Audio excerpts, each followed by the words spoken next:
Pleasant good evening. We are here this afternoon to do a presentation on leadership. We are representing ITVET Belize district, and basically our group members are Mr. Kenroy Ellis, Mr. Tillett, and myself, the presenter, Ms. Tanya Coye. Let's begin off by the definition of leadership. For us at ITVET, we believe that leadership is someone who has the ability to guide, someone who has direction, who can offer support and motivate staff. We also believe that the manager as the leader is someone who makes decisions, who manages time wisely, and who is someone who can prioritize.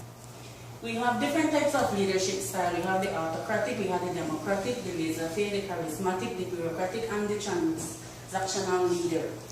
Let's begin with the autocratic. For us, the autocratic leader or manager is characterized by someone who has all the power over the institution.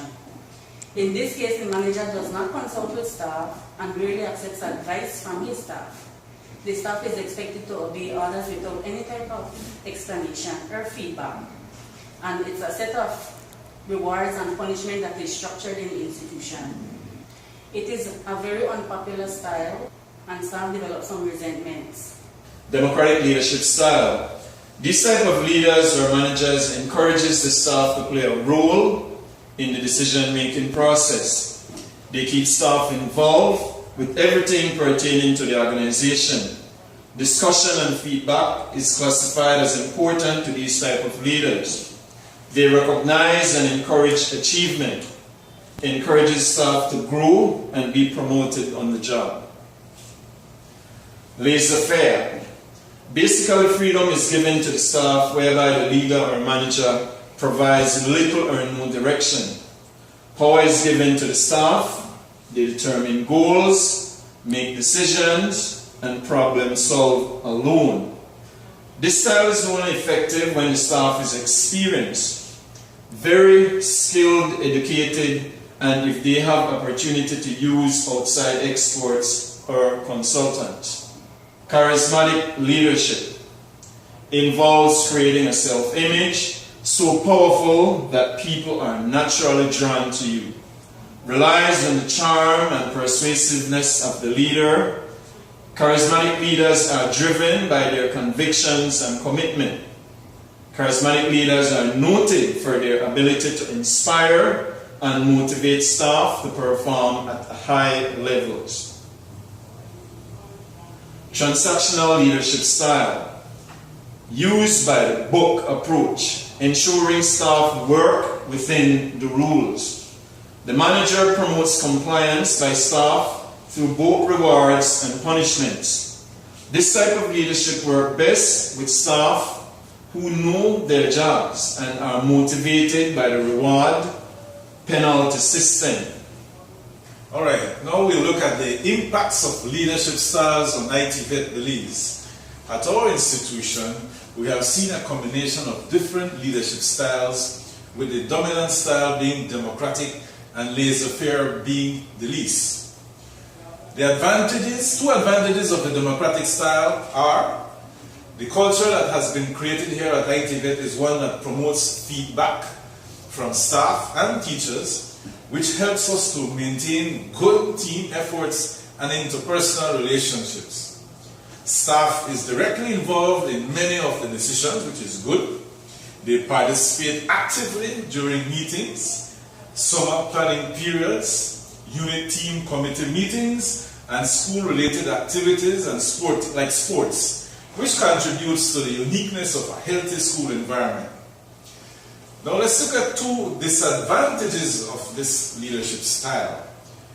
The process of consulting with all staff members sometimes materializes to be time-consuming. It can be a long process. Everybody wants to give their input and it can become a drawn-out process. And that's especially when the manager has to make an important decision within a given time frame. This can slow down the process. So that's one of the major disadvantages of this democratic process, leadership style. After receiving suggestions, recommendations, or some feedback from certain staff members, in those instances whereby the recommendations were not taken into consideration, as a result of this, created a reservation, contentment, or an ill feeling among one or more staff members. Two advantages of the laissez-faire are continued increase in individual autonomy in our teachers and staff at the classroom levels. In this case, they represent experts in their fields and they are competent to execute their duties on a daily basis. Another advantage of the laissez-faire leadership style is it directly influences autonomy, brings about a feeling of freedom among staff, which helps them to feel more satisfied with their jobs and is associated with more positive job attitudes. Alright, two disadvantages of the laissez-faire are, if you have a new member on staff and this staff member is not familiar with the runnings of the institution, this style of leadership will not be appropriate for that person because this person will be unaware of the roles and responsibilities, and this will not be good for that new staff member. Another disadvantage is not all teachers are effective in managing their own time and productivity, especially those who need more pedagogy and need more supervision. Principles of leadership commonly displayed at ITVET: communication. And always played a key role communication has always played a key role at ITVET, whether it has been formal or informal, top, middle, or ground level management. Staff well-being. This is an important value in understanding the culture at ITVET. The manager has a caring nature. Staff well-being and safety has continuously been treated as priority. Example, they receive rewards for their hard work during graduation and merit awards ceremony. Decisions are made in a timely manner. The manager has his personal calendar of activities and it is synchronized with the institution's daily calendar plan of activities. Plan of improvements at ITVET using the educational management process. The planning process can definitely be utilized more by conducting sessions with the curriculum department and teachers for update. Budget and use of resources, resource analysis for a program can be closely monitored monthly to ensure financial efficiency and best use training practices. Process of enrollment.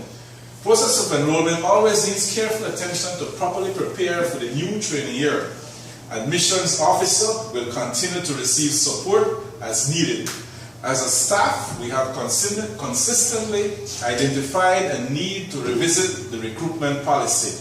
It continues to have strong implications on successful completion. Motivating teachers and students is a challenge. Address some of these needs plays a key role in the success of our institution. That brings us to the end of our presentation. I'd like to thank our team members, Mr. Dean Tillett, Ms. Tanya Coye, and of course yours truly, Kenroy Ellis.